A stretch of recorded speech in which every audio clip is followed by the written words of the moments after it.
Cerpen ini mengisahkan Cikgu Ibau yang akan bekerja bersama atau sebenarnya di bawah telunjuk anak didiknya, Nazkir, pelajar yang sering dipukul tempelengnya suatu ketika dahulu. Pertama kali mereka bertembung, Cikgu Ibau merasakan seperti ada tersisip sorot ejekan di celah mata Nazkir. Saya perkenalkan Cikgu Ibau Paul Nibang, Ketua Warden di sini. Maafkan saya, Mr. Teo. Cikgu Ibau ni cikgu saya. Ketua Warden saya suatu ketika dahulu. Memang saya sudah kenal benar dengan Cikgu Ibau. Kalau begitu, saya rasa tentu Cikgu Nazkir tiada masalah untuk bekerja sama dengan Cikgu Ibau. Saya mahu tahap disiplin di sekolah kita meningkat. Satu lagi perkara, Cikgu Ibau. Please take note.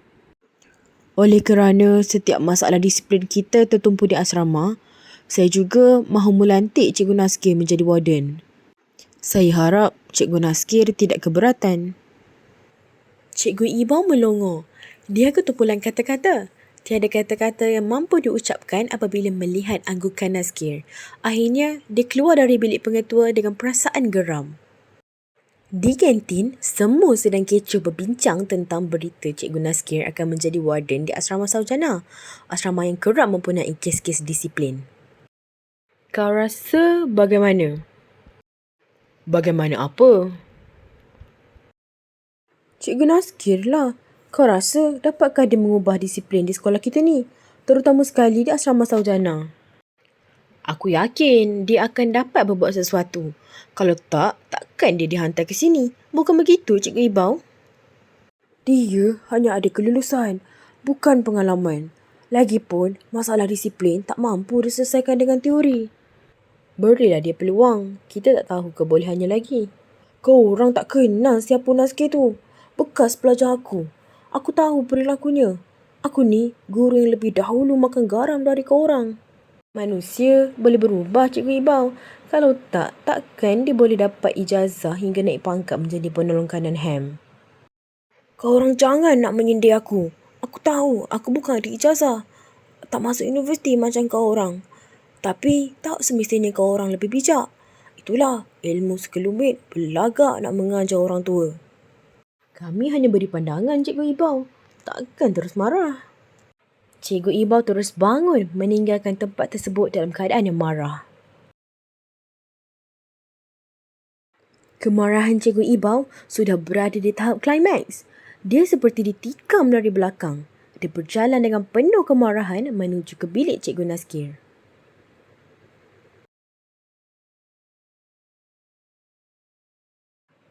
Kenapa Tinggang diterima masuk semula?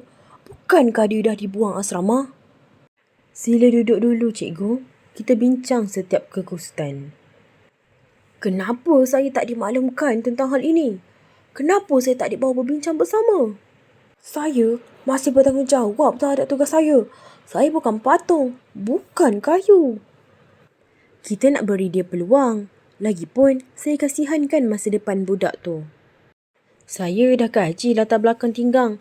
Saya pun dah bercakap dengan kedua ibu bapanya. Dia seorang pelajar yang bijak. Tak pernah timbulkan masalah dengan guru. Dia cuma bermasalah di asrama.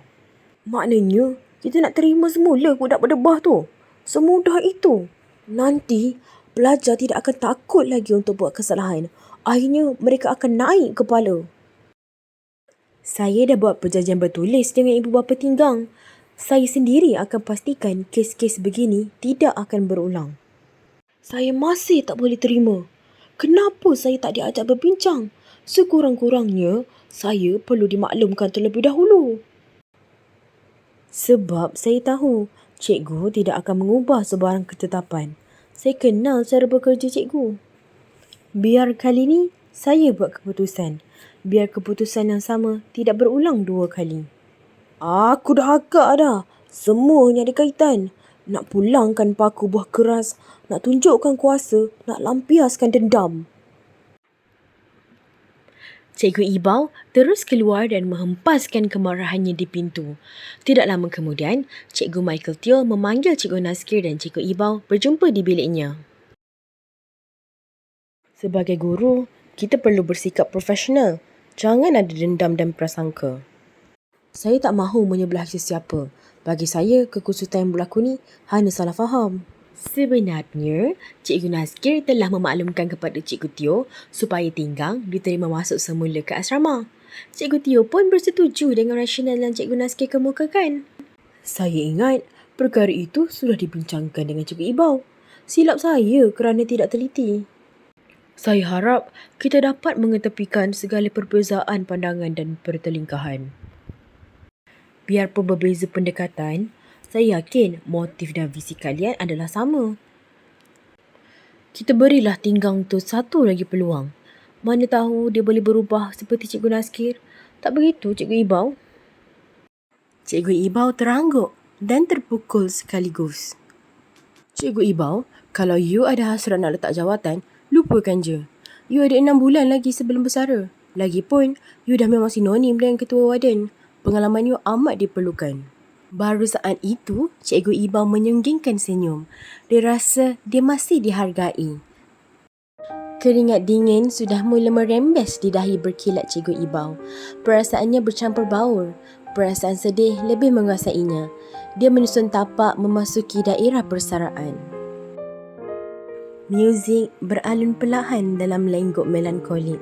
Dia terharu. Majlis ini sengaja dikendalikan oleh badan pengawas sempena persaraannya. Atau semua ini atas inisiatif Nazkir? Tak mungkin, luka dendamnya masih berbekas. Seusai wakil pelajar menghabiskan ucapannya, pengacara majlis menjemput Cikgu Nazkir ke pentas sebagai wakil guru untuk menyampaikan ucapan. Di kesempatan ini, saya ingin menasihati para pelajar untuk tidak mendendami para guru. Jangan lihat pada hukumannya, tetapi nilai pada niat sucinya. Semua cikgu ingin melihat kita berjaya. Mungkin pendekatannya sahaja yang berbeza. Terima kasih kepada Cikgu Ibau kerana memberikan saya cabaran hingga saya sedar dan berjaya mendisiplinkan diri saya menjadi seorang manusia. Saya tak akan berjaya dan berdiri di depan ini tanpa cikgu. Terima kasih, cikgu. Benar, saya begitu marah dengan tindakan Cikgu Ibau sewaktu saya bergelar pelajar dahulu. Tapi, apabila meningkat dewasa, saya mulai faham. Sungguh, saya tak pernah menaruh dendam. Terima kasih lagi sekali, cikgu. Tidak ada perkataan yang mampu mengungkapkan jasamu. Mendengar ucapan itu, Cikgu Ibau merasa terharu dan ingin menitiskan air matanya.